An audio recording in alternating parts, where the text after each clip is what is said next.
Bonjour à tous, je pense qu'on va pouvoir commencer. Donc, je suis Célia Garcia Montero, je suis journaliste au Journal du Net, où je m'occupe de la rubrique IoT. Et aujourd'hui, je vais animer cette table ronde sur l'opérateur augmenté, qui fait généralement partie des premières solutions mises en œuvre dans les projets d'industrie 4.0. Alors, pour donner une petite définition, ce concept d'opérateur augmenté renvoie à l'ensemble des outils mis à disposition des opérateurs pour les accompagner au quotidien et améliorer leur performance.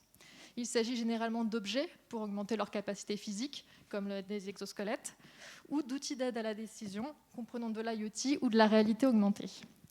Volvo, par exemple, a fait le choix de la réalité augmentée et a initié un projet en 2018. Face au potentiel de la technologie, le constructeur a cherché à aller plus loin et a élaboré une solution avec l'éditeur PTC. Et une fois la solution mise au point, Volvo a créé avec Bosch et EDF le consortium La Ruche Industrielle pour poursuivre ses travaux et répondre aux besoins des industriels. Donc ces trois acteurs ont une vision concrète des projets. Et pour discuter du projet, nous accueillons Bertrand Félix, responsable des projets d'Industrie 4.0 et cofondateur de la Ruche Industrielle, Geoffrey Blanc, responsable technique de production chez Volvo, et M. Jean-Luc Bessède, consultant expert en transformation digitale chez PTC. Alors, pour commencer avec vous, Jean-Luc Bessède, quelle définition de l'opérateur augmenté faites-vous chez PTC et quels sont les principaux usages ? Merci Célia. Je ne sais pas si vous m'entendez. Bon, l'opérateur, c'est l'opérateur masqué. C'est pas évident de travailler comme ça. Oui, de fait, l'opérateur augmenté, comme vous disiez, c'est un concept qui est encore récent, qui regroupe pas mal d'éléments. On parle d'opérateur augmenté quand on essaye d'augmenter les performances de cet opérateur. Et donc, on ne va pas chercher à le remplacer, mais au contraire, on va lui apporter des fonctionnalités qui vont lui permettre de réaliser ses tâches de façon plus facile, plus efficace ou plus rapide. C'est je peux dire une nouvelle, mais une vraie valeur pour l'entreprise. Et quand on parle de réalité augmentée, on voit que c'est sûrement la fonction ou c'est le mode d'interaction qu'on retrouve le plus souvent aujourd'hui pour augmenter les capacités d'un opérateur. Alors, en contexte industriel, la technologie de la réalité augmentée se déploie depuis déjà un certain temps. Je pense qu'il y a eu déjà des projets il y a 10, 15, peut-être même 20 ans. Par contre, ce qu'on voit aujourd'hui, c'est que, alors qu'il y a 10, 15 ans, on trouvait des fonctions comme les fonctions tertiaires, les dessinateurs, les concepteurs qui utilisaient déjà des outils de réalité augmentée, on voit qu'aujourd'hui, ces fonctions sont de plus en plus déployées dans les ateliers et au niveau des opérateurs directs. D'où le retour à l'opérateur augmenté qui a vraiment son intérêt dans un cadre industriel et dans un cadre de production, si je peux dire. Alors, par rapport à ça, pourquoi augmenter l'opérateur ? Pourquoi lui permettre d'enrichir ses tâches ? Alors évidemment, on pense à des aspects de productivité, mais on voit aussi que, par exemple, on a des problèmes de compétences qui sont petit à petit évanescentes ou qui sont en train de disparaître. Et on a besoin, dans ce cas-là, de transmettre des compétences de façon beaucoup plus rapide à des nouveaux entrants, à des remplaçants, par exemple, ou à des nouveaux salariés.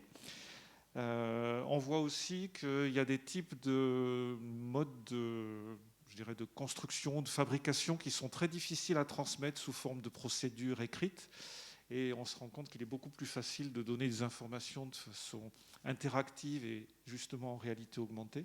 On va beaucoup plus vite à la transmission d'informations. Et ce qu'on voit aussi, c'est qu'en termes de formation ou d'assistance à distance, les outils de réalité augmentée nous permettent d'apporter énormément d'informations en temps réel, de les superposer sur la réalité et de raccourcir le délai et le temps nécessaire à la personne distante à capturer ou à utiliser la compétence ou les données que vont lui transmettre un expert, par exemple. Donc voilà en gros quelques fonctionnalités qu'on peut retrouver avec la réalité augmentée qui justifient cette appellation d'opérateur augmenté. D'accord, merci beaucoup pour ce panorama. Donc les usages sont vraiment variés. Parmi eux, quelles sont les raisons qui vous ont poussé, Geoffrey Blanc et Bertrand Félix, à vouloir adopter ces solutions au sein de Volvo ? Et du coup, comment s'est passé le projet ? Déjà, on va rendre à César ce qui est à César. La la réalité augmentée, c'est quand même Bertrand qui nous a amené à parler de ça dans le monde Volvo, enfin, en tout cas sur un point de vue de production. Si je me souviens bien, on a commencé à en parler courant même 2017 ou fin 2017. On avait une opportunité à Volvo à l'époque qui était de faire de l'intra-entrepreneuriat. Et du coup, Bertrand, via tes contacts, tes réseaux, tu as regroupé certaines compétences de Volvo. Donc il y avait de mémoire des gens de la prévente, il y avait des gens du commercial, il y avait des gens de la production, et on a commencé à réfléchir tous ensemble comment la réalité augmentée pourrait amener de la valeur ajoutée dans un milieu industriel. On a étudié pas mal de cas d'usage. Celui qui est ressorti, donc, c'est le cas du contrôle qualité qu'on a vu à Vénissieux. Pourquoi c'est ce sujet qui est ressorti? Parce qu'on s'est dit que c'était clairement l'un des plus complexes à l'heure actuelle dans le milieu industriel. Le contrôle qualité, alors je fais une petite digression sur le milieu du poids lourd. On nous associe souvent à l'automobile. C'est pas complètement vrai. On est plus proche de l'aéronautique en termes de variantes. Si je prends rien que l'exemple de l'usine moteur de Vénissieux, on peut produire, enfin en tout cas sur la possibilité de commande des moteurs de l'usine de Vénissieux, il y a 4500 variantes différentes de moteurs. Je pense que si vous demandez à PSA ou au groupe Volkswagen combien ils ont de variantes de moteurs, il n'y en a clairement pas autant, même pour tout le groupe. Donc c'est vrai que ça nous demande un effort supplémentaire pour gérer cette diversité. Et notamment donc, les contrôles qualité, il faut que vous imaginiez que potentiellement l'opérateur qui va contrôler en fin de chaîne le moteur pour voir sa conformité va avoir potentiellement sur sa journée de travail 90 moteurs différents devant lui. Et c'est vrai que du coup, on a toujours aujourd'hui une solution qui est très manuelle, donc c'est un papier avec une liste de contrôles qui sont mis dans des systèmes de production, qui sont traduits en fonction de la variante du moteur, et ensuite l'opérateur il doit à la main. Voilà. Et ça demande une charge cognitive qui est énorme pour les opérateurs. Donc Jean-Luc parlait justement des problématiques de compétences. Aujourd'hui, pour former ces opérateurs, déjà, ça demande énormément de temps. On parle de 5, voire plus, semaines de formation. Et en plus, vu la diversité, parfois, c'est difficile de les former sur tous les moteurs. Donc, on s'est posé cette question-là. Est-ce que la réalité augmentée peut travailler sur cette charge cognitive qui est imposée à l'opérateur? Et clairement, la réponse, en tout cas sur la phase de prototypage et sur la phase d'implémentation dont je vais parler, de pilote dont je vais parler, on a répondu que oui, en termes de charge cognitive, ça avait un impact quand même vraiment fort. Donc comment on a fait c'était en septembre de mémoire 2018. On a reçu une société qui s'appelle Immersion. Je sais que le PDG d'Immersion était là hier pour une table ronde. Et ils nous ont permis de faire un prototype sur des HoloLens de Microsoft. Le prototype a vraiment permis de mettre en avant ce que la réalité augmentée pouvait apporter aux opérateurs en termes justement de baisse de charge cognitive. C'est-à-dire qu'on a développé ce proto avec vraiment une notion aussi d'ergonomie pour que les opérateurs vraiment acceptent ce genre de nouvelles techno. Et pendant cette phase de prototype, on s'est posé la question comment les opérateurs peuvent appréhender ce sujet. On a fait intervenir une thésarde pour faire une étude un petit peu rapide, mais quand même une étude sur une trentaine d'opérateurs pour avoir leur retour en fait. Donc on leur a fait essayer l'état actuel des choses avec du papier, puis ensuite les mêmes types de contrôles qu'on avait programmés dans le prototype. Et sur ces 30 opérateurs, c'était vraiment un panel très différent. Il y avait des opérateurs un petit peu anciens, des opérateurs nouveaux, des opérateurs qui avaient de l'expérience d'entreprise, d'autres non. Et on a vu que l'adhésion, en tout cas, était plutôt importante dans cet objectif de diminution de charge cognitive. Il y en a même beaucoup qui étaient un peu frustrés parce qu'on n'était pas capable de leur donner la solution le lendemain en production. Mais voilà, donc c'était vraiment ça, l'opérateur augmenté. Pour moi, c'était vraiment ce point-là, de se dire, on leur apporte cette valeur ajoutée, cette diminution de charge cognitive pour faire presque mieux dans leur travail et éviter la répétition qu'ils ont aujourd'hui en utilisant le papier. Et si je continue un petit peu sur le déroulé du projet, donc fin 2018, le proto était terminé. Pendant 4 à 5 mois, on a travaillé énormément sur la communication au sein du groupe Volvo pour mettre en avant ce prototype, ce qui nous a permis de prendre contact notamment avec PTC, et en juin 2018, du coup, non, je suis perdu. Pardon, c'était 2017, juin 2018. Pardon, c'était fin 2017 et donc juin 2018, on a commencé le partenariat avec PTC pour une durée à peu près d'1 an. Voilà. Et l'intérêt du partenariat avec PTC, c'était d'aller un tout petit peu plus loin. Le prototype nous avait donné l'intérêt de la réalité augmentée en tant que solution. Après, c'était une phase un petit peu plus de pilote pour essayer d'intégrer un petit peu avec les différents systèmes, notamment faire du paramétrage avec de la donnée 3D, etc., pour avoir quelque chose d'un petit peu plus lean et paramétrable, surtout pour répondre à la diversité de variantes que l'on a. Et donc voilà, on a terminé ce point-là en juin 2019 avec PTC. Et là, on est plutôt sur une réflexion d'implémentation. On a des systèmes de production qui sont un petit peu anciens. Donc ça prend du temps d'implémenter des nouvelles technologies type des plateformes IoT et de la réalité augmentée. Donc on est sur cette phase-là en ce moment. D'accord. Merci pour ce retour d'expérience. Justement, là, le projet a mis pratiquement 1 an et là, vous réfléchissez pour l'implémentation. Du coup, généralement, quelles sont les difficultés rencontrées dans un projet de réalité augmentée ?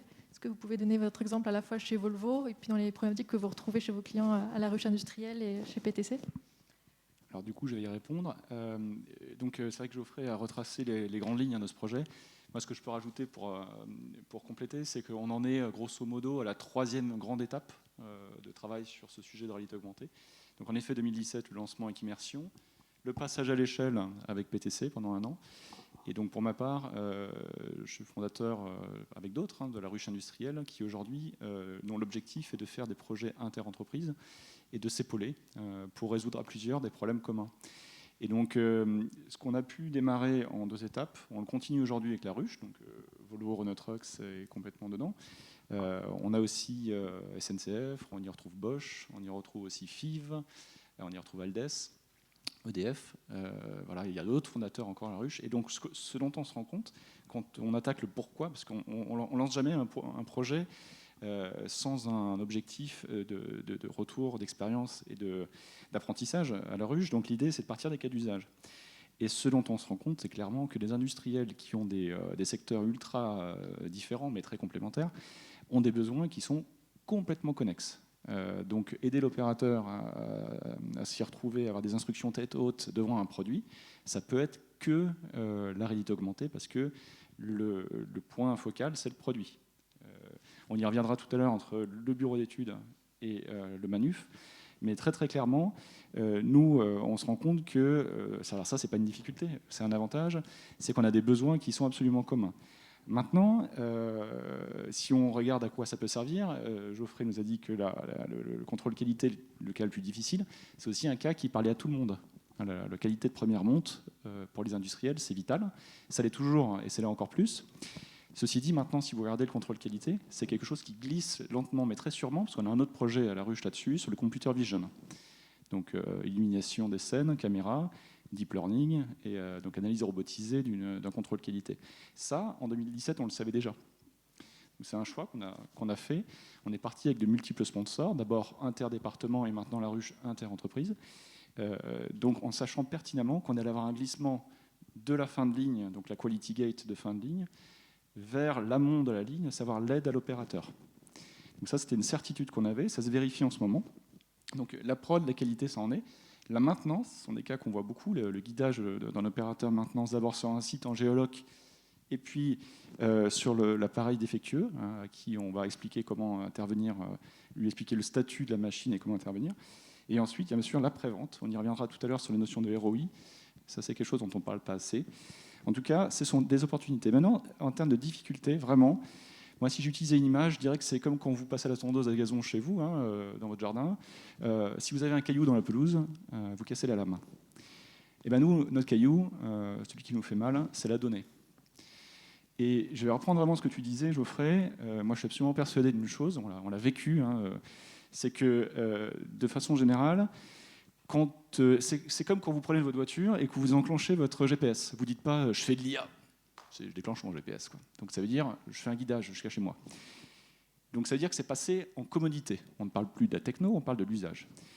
La réalité augmentée, quand on a démarré, c'était balbutiant. Et nous, on a tenu, et tu l'as bien expliqué, à expliquer à l'usine, voilà, si vous projetez sur votre usage, voilà ce que vous allez gagner. Et donc on a pu aller faire cette preuve de concept, surtout sur l'utilisation. Tu as mentionné tout à l'heure l'étude qui a été faite aussi d'usage. En fait, ce qui a vraiment découlé de cette projection d'utilisation, c'est le retour à la donnée. Et en 2020, je peux vous en parler puisqu'à La Ruche actuellement on amène 2 projets sur le sujet. Un projet qui est plutôt PTC, Bosch, GFI, Volvo, et un projet qui est dédié aux plus petites structures, en tout cas avec ce qu'on appelle le best of breed, hein, donc un assemblage de briques de solutions, où on retrouve SNCF, FIV, Onyx, 22, etc. Donc on se rend compte qu'il y a vraiment 2 approches qui sont en fait des approches data.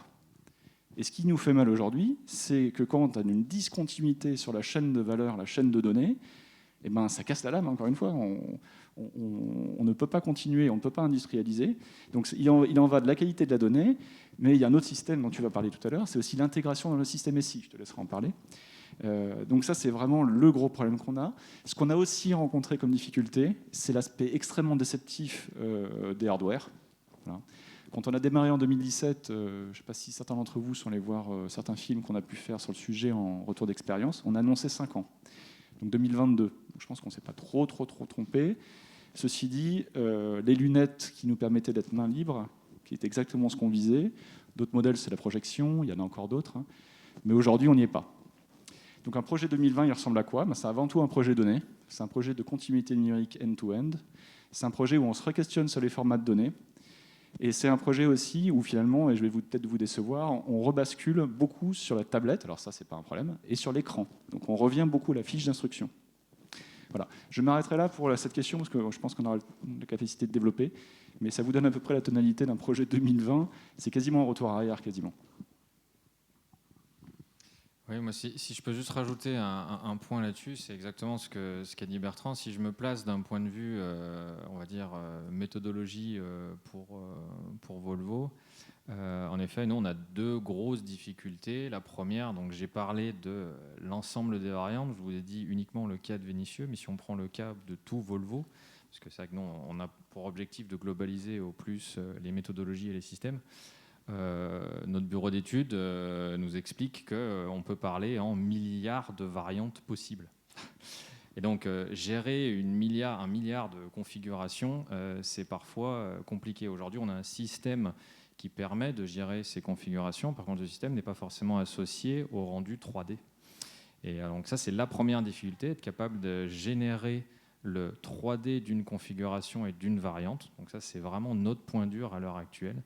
Et le deuxième, qu'a évoqué Bertrand, c'est l'intégration à nos systèmes de production et nos systèmes d'exécution.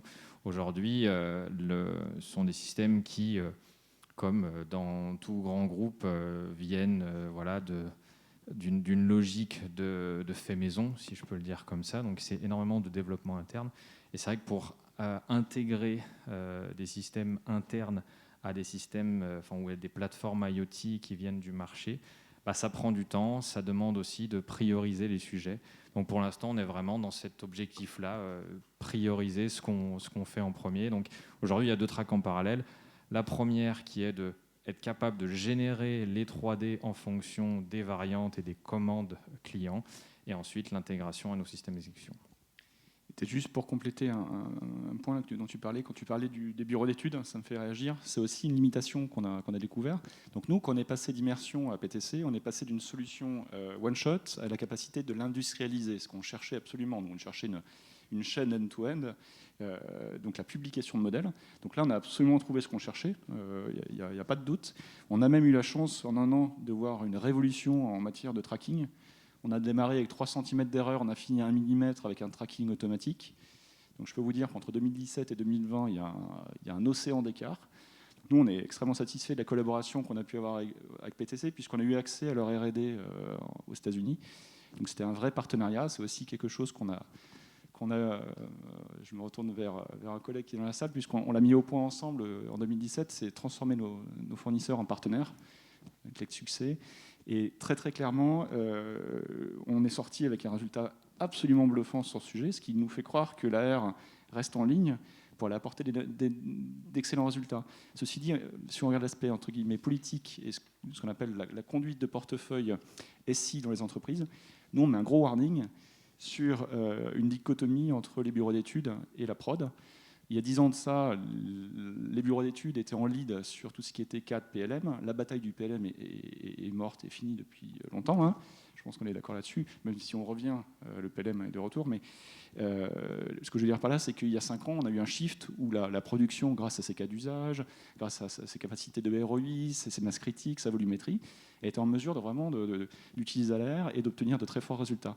Ceci dit, ça n'a pas suivi dans les entreprises, et là je ne parle pas de Volvo particulièrement, puisqu'on a eu beaucoup de discussions avec beaucoup d'industriels. On a encore une mainmise des bureaux d'études, malheureusement, sur les portefeuilles, ce qui fait que ça empêche les fonctions manuf d'aller chercher ces ROI et d'aller faire le ménage une bonne fois pour toutes dans certains outils qui empêchent cette continuité numérique. Donc tant que vous aurez ce blocage stratégique, hiérarchico, politico, vous mettez tous les mots que vous voulez derrière, malheureusement c'est du statu quo, en fait vous couperez la possibilité d'aller chercher les points de valeur, les points de croissance ou la performance que ces solutions vous apporteront. Et une dernière chose, c'est pas parce que là on annonce qu'on n'y est pas encore une fois, on a annoncé 2022, qu'il faut croire que ça ne marchera pas. L'AR, elle est en top actuellement des technos Industrie 4.0, parce que ça va marcher. Ça me paraît évident. L'humain augmenté, on garde l'humain au centre, c'est comme la bonne nouvelle. C'est pas de la science-fiction. On sait que l'apport, la gestion de variantes, ce sera fait. Donc il faut préparer ce voyage tôt. Mettez-vous-y tôt. Nous, on y est depuis 5 ans. Et je pense que c'est vraiment ça qu'il faut faire, hein, dans la capacité à créer de l'expertise en interne chez vous pour pouvoir prendre les discussions avec les bons partenaires, les fournisseurs, les gens autour. Donc c'est quand même un message optimiste qu'on veut donner aujourd'hui, hein. Et de votre côté, chez PTC ? Oui, merci. Ouais, je pense que quand on parle d'implémentation de la réalité augmentée, il faut déjà penser que la technologie de la réalité augmentée elle-même, elle est disponible. Je ne vais pas dire qu'elle est mature, parce qu'il y a toujours des évolutions, mais enfin, elle est disponible. Reconnaître une image, reconnaître un élément, identifier un élément dans une image plus complexe, positionner des points d'intérêt sur une image, on sait le faire, et c'est fait quasiment dans n'importe quelle configuration, dans n'importe quel cas d'éclairement, et on peut utiliser aussi bien des lunettes, même des casques dans certains cas, on peut utiliser évidemment des tablettes, des téléphones. Donc aujourd'hui, la pure réalité augmentée en elle-même, elle demande qu'à être implémentée. Et bon, nous, on est capable de le faire bien sûr, mais il n'y a pas que nous. Donc je dirais qu'aujourd'hui, la difficulté technique, elle n'est pas là. La difficulté, elle peut être, oui, au niveau de la gestion de la data, entre autres quand on veut manipuler des modèles 3D assez complexes et quand on a beaucoup de différentes configurations. Mais je dirais que c'est plus un problème de gestion de projet ou de gestion d'implémentation qu'un problème technologique. Donc nous, dans PTC, ce qu'on essaye de faire aujourd'hui, c'est de repositionner l'implémentation dans un cadre plus large de transformation digitale, parce qu'on est convaincu que si vous voulez tirer parti de la technologie, il faut avoir une vision du digital pour les aspects industriels. Donc ça peut être production, mais ça peut être aussi gestion de configuration, ça peut être y compris la partie service. Et quand on repense ou quand on aborde la transformation digitale pour toutes les fonctions de production, je vais dire, à ce moment-là, on voit que l'implémentation de la réalité augmentée est assez facile. Pas dans tous les cas, pas dans toutes les configurations, mais il y a bien des cas où c'est facile. Et on a un retour sur investissement qui est très rapide et qui justifie d'engager la démarche. Voilà pour ce point-là, sans rentrer dans le détail technologique. Merci beaucoup.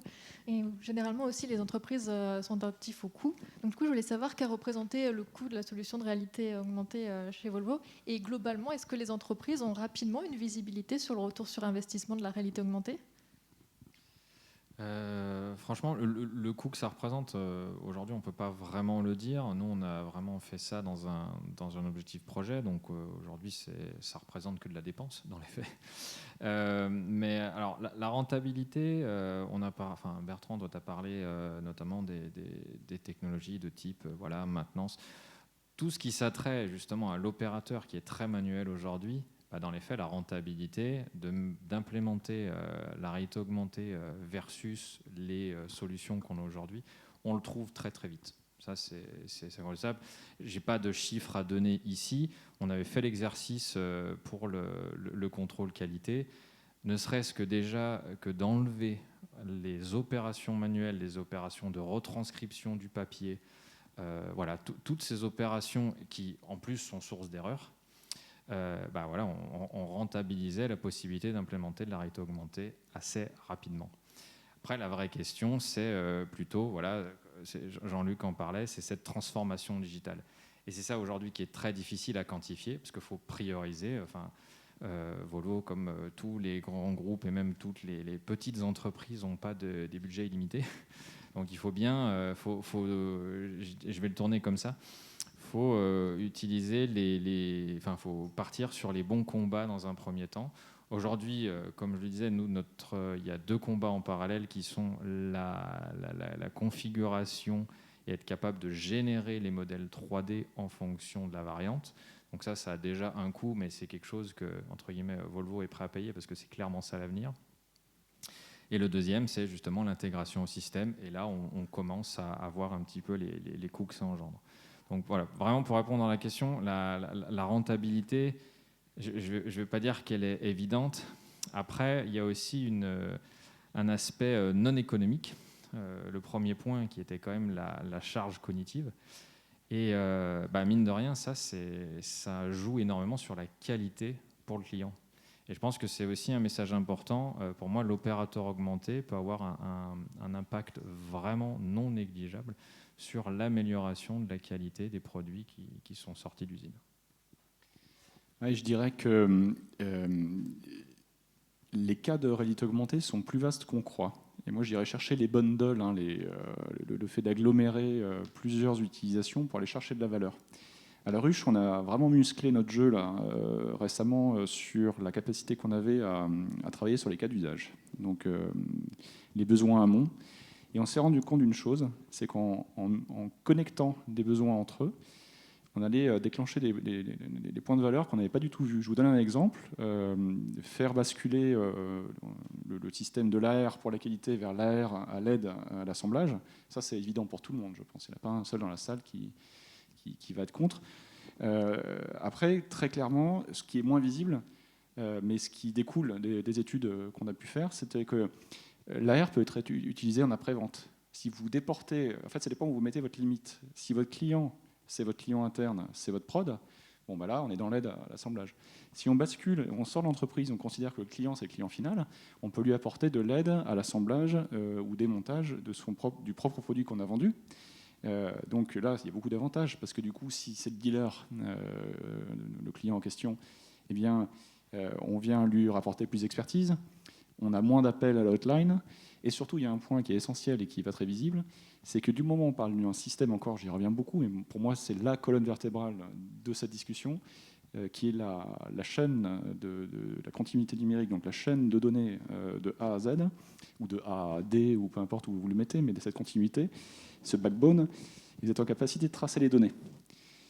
Et pour une entreprise qui est constructrice, être en capacité de tracer les données de panne chez ses clients, c'est absolument vital. Ça vaut beaucoup d'argent.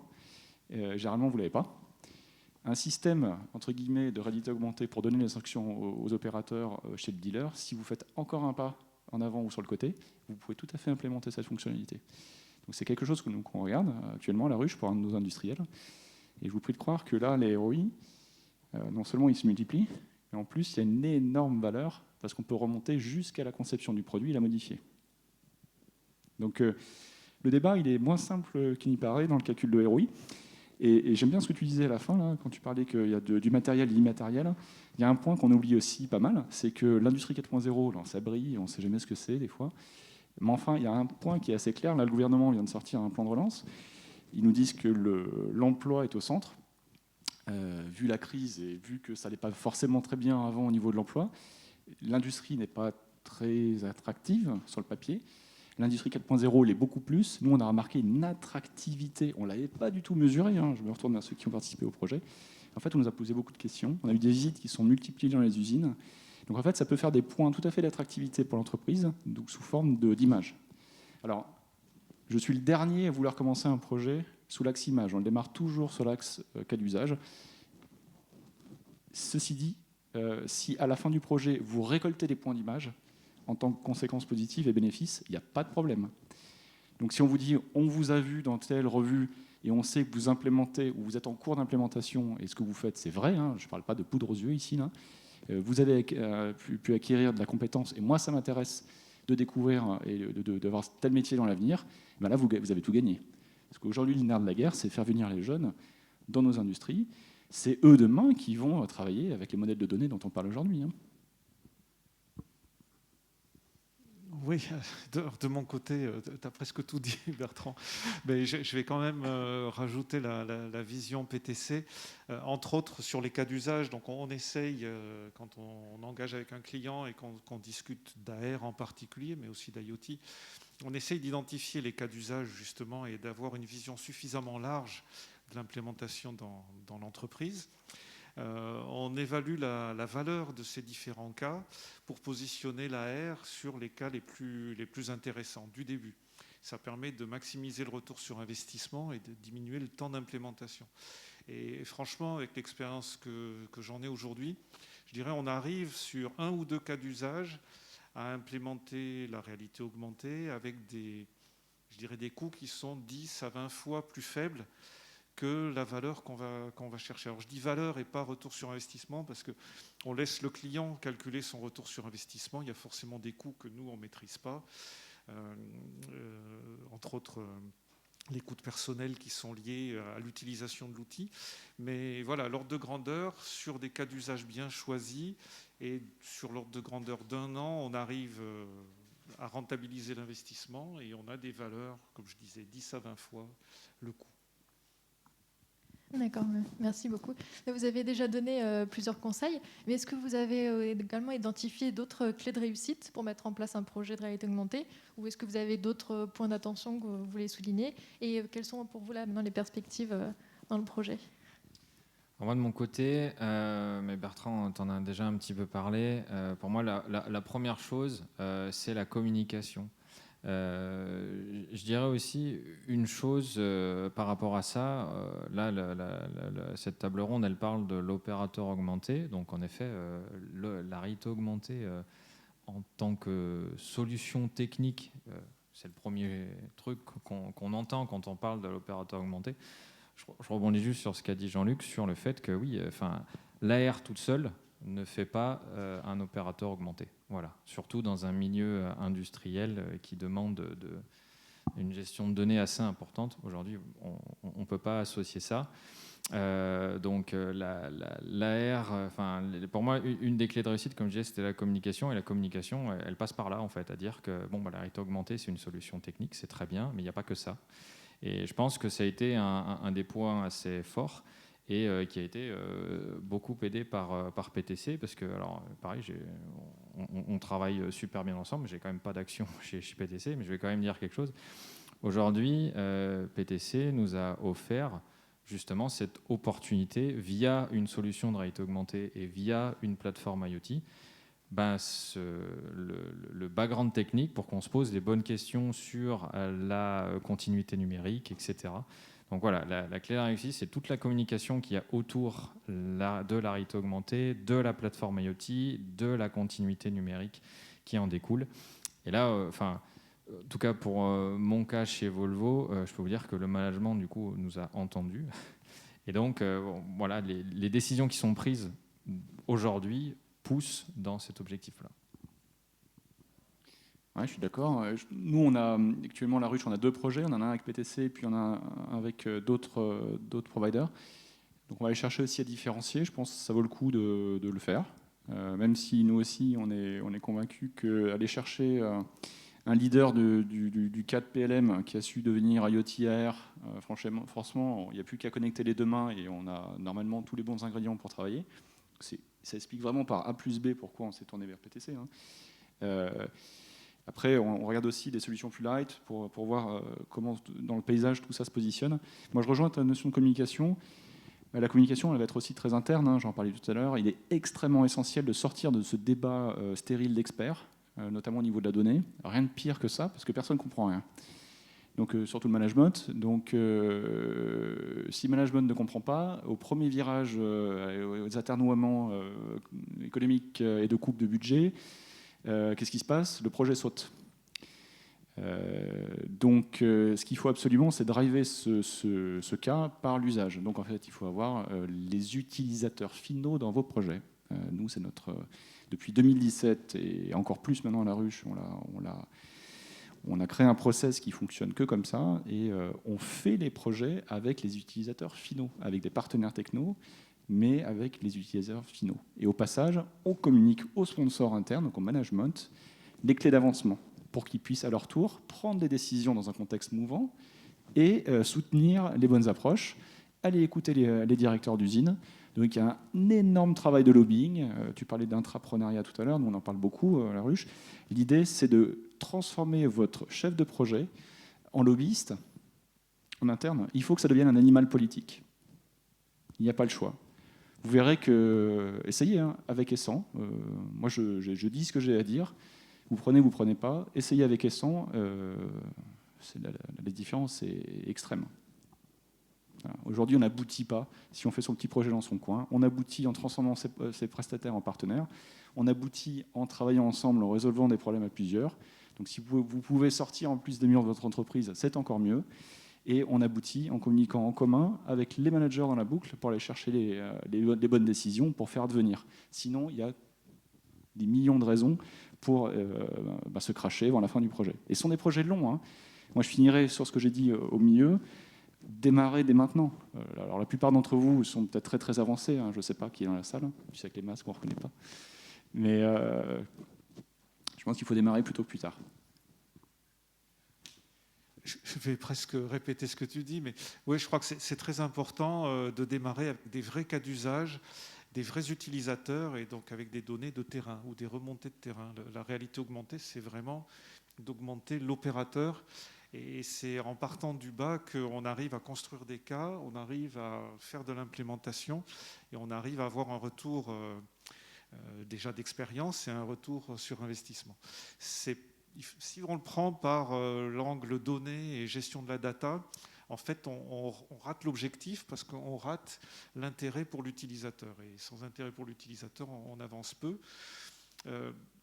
La réalité augmentée, il ne faut pas forcément se focaliser sur les lunettes ou les casques, type HoloLens ou autre, même si c'est ce qui se voit le mieux et ce qui fait le plus de buzz. Malgré tout, le téléphone, la tablette, c'est très très utile et c'est très très utilisé. Et c'est souvent par là que ça démarre dans les entreprises.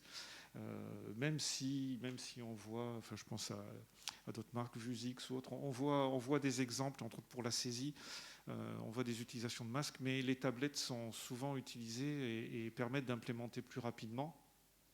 Et puis juste un élément, il ne faut pas l'oublier, il y a énormément d'investissements aujourd'hui dans l'AR, il y a des très grands acteurs, enfin, c'est Apple, Google, et d'autres plus professionnels qui investissent énormément. Il y a beaucoup de devices qui sortent et qui vont sortir. Et on a des taux de croissance qui sont énormes, c'est plus de 100% de croissance d'un an sur l'autre. Donc ça va très très vite, et donc, je te rejoins. Oui, je pense qu'il faut vraiment démarrer vite, parce qu'en 1 ou 2 ans, en fait, les technologies évoluent, mais le cadre conceptuel, lui, ne change pas. Et plus on collecte de data, plus on collecte de retours du terrain, et plus on peut construire sa politique et implémenter derrière. Si on prend les chiffres Gartner, qui sont sortis il y a quelques années déjà, la projection, elle est extrêmement forte. Et bon, Gartner peut se tromper, mais jusqu'à maintenant, ils n'ont pas trop montré de faiblesse. Ouais. D'accord, merci encore à vous trois pour ces explications. C'est vrai que dans l'ensemble des interviews que j'ai faites, on a toujours dit que le concept d'opérateur augmenté transforme les processus métiers. Il y a pas mal d'entreprises qui mettent en place plusieurs solutions pour augmenter la cadence des opérateurs, comme Bosch qui utilise aussi bien des cobots sur ses lignes de production que la data analytics pour enrichir ses postes de travail. Sinon, il nous reste encore quelques minutes pour les échanges. Donc, est-ce que quelqu'un a des questions? Il y a un micro qui a été installé au milieu de la salle, si jamais vous avez des questions ou partager un retour d'expérience.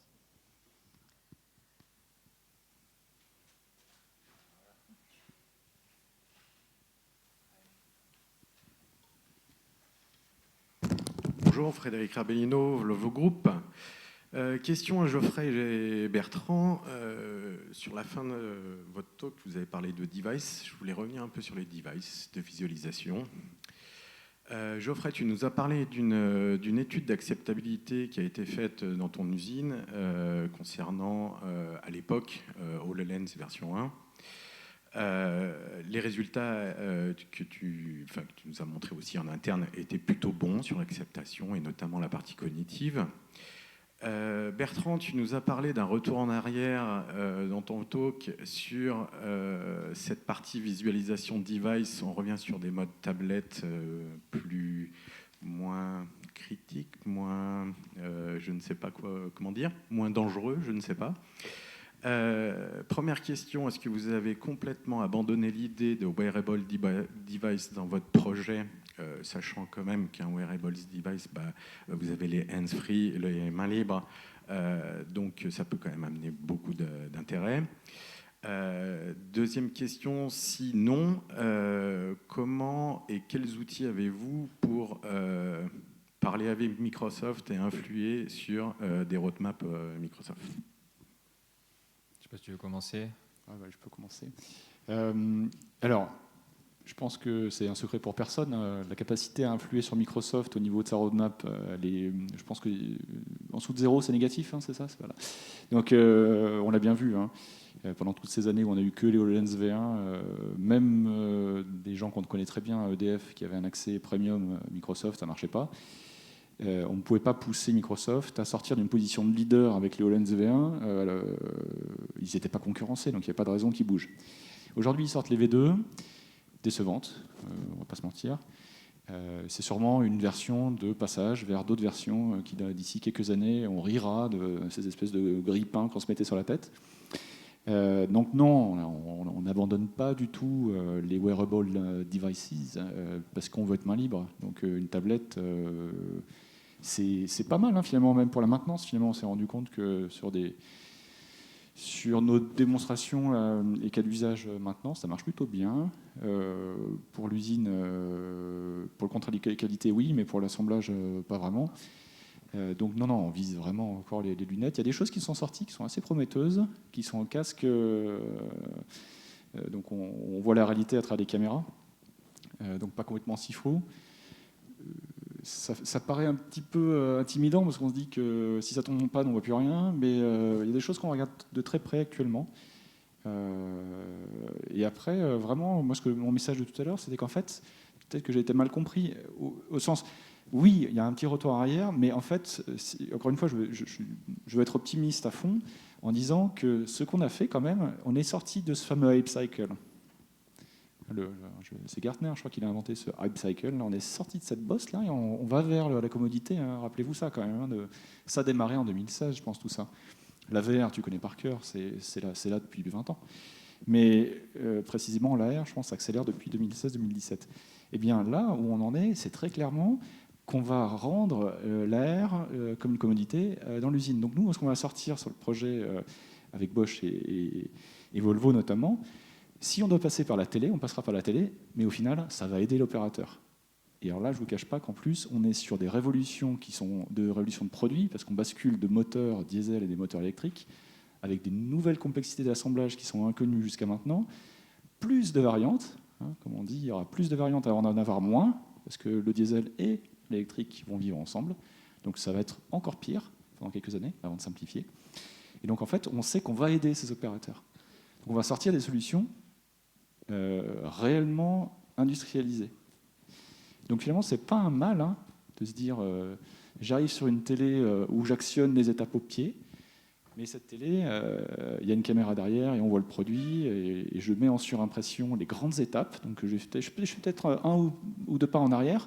Mais aujourd'hui, une modular Powerbox chez Volvo, donc un moteur électrique au lieu d'un moteur diesel, donc vous imaginez la taille du moteur électrique dans le camion, c'est 3 heures d'assemblage à 3 opérateurs. Donc une complexité sans nom. Donc là-dessus, on a un cas d'usage qui est parfait. On n'est pas encore sur la variante du diesel. Donc passer par la télé, donc type fiche d'instruction avec réalité augmentée sur le produit, on va être très bon. Et on va laisser le temps à ceux qui pilotent le développement des devices de nous livrer ce qu'on espère qu'ils nous livreront depuis quelques années quand même déjà. Oui, je pense que c'est exactement ça. Pour répondre à ta question, moi je pense que, de mon point de vue méthode industrielle, ce qui est important pour moi, c'est pas tel ou tel device que l'on va utiliser. Ce qui est important pour moi, c'est qu'en fonction du cas d'usage, on ait le bon device. Comme disait Bertrand, la tablette, pour un opérateur maintenance, ça peut vraiment répondre à son besoin. Et puis certaines fonctions, il aura peut-être besoin de lunettes. Moi, ce qui est important, plus que le device dans l'implémentation, et sachant que oui, tu as raison, hein, l'étude a montré que même avec des V1, les gens étaient satisfaits. Après, ils les ont portés au maximum une demi-heure. Donc, si on part sur de l'assemblage, des HoloLens, même les V2 aujourd'hui, alors moi je ne les ai pas vraiment longuement testés, j'ai très peu de retours d'expérience là-dessus. Par contre, ça reste trop lourd. Enfin, voilà, c'est un fait. Après, il y a des tablettes aussi, ça doit être compliqué de tenir 600 grammes tout au long de la journée, donc ça, j'ai une notion de ça. Mais par contre, le vrai sujet, et je pense que du coup, c'est vraiment deux choses qui doivent être faites en parallèle, c'est que moi, ce dont j'ai besoin, c'est d'avoir une solution technique qui me permette de préparer mes données et préparer mon expérience de réalité augmentée sur n'importe quel device. C'est-à-dire que si j'ai un opérateur qui est plus à l'aise avec les mains libres, et ben à ce moment-là, lui, il portera des lunettes et entre guillemets, il saura pourquoi il les porte. Si j'ai un opérateur qui est plus à l'aise avec son propre téléphone, et ben en tout cas, il peut le faire. Voilà. Et c'est déjà le cas, on publie en multi-device. Oui, exactement. Et c'est l'avantage des solutions PTC aujourd'hui, c'est que vous n'êtes pas producteur de device, vous êtes producteur de solutions de réalité augmentée avec une plateforme IoT derrière pour faire la continuité de données. Et donc vous êtes multi-device. Et c'est vrai que c'est aussi ça qui nous a attirés, qu'on soit capable du coup de pousser l'information, quel que soit le receveur.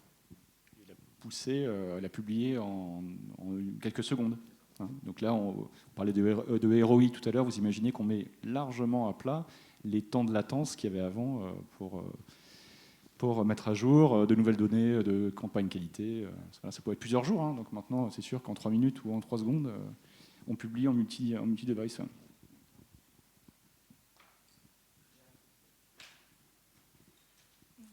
Jean-Luc Moutsed, est-ce que vous avez quelque chose à ajouter sur les devices, des observations, des retours de vos clients ?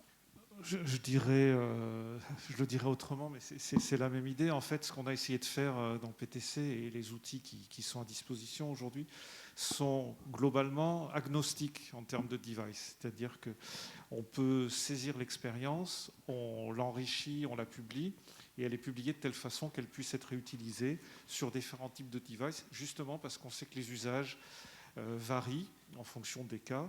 Et c'est de fait l'opérateur qui choisit au bout du compte. S'il a une solution sur un device qui ne lui convient pas, en fait, il ne l'utilisera pas du tout et donc le gain sera de zéro. Donc on a tout intérêt à ce, quand on publie une expérience de réalité augmentée, à ce qu'elle soit utilisable sur différents types d'outils, de devices, justement pour maximiser l'usage et l'utilisation. D'accord, merci. Est-ce qu'il y a une autre question ? Non, merci à tous pour la table ronde et d'y avoir participé. Merci encore. Merci.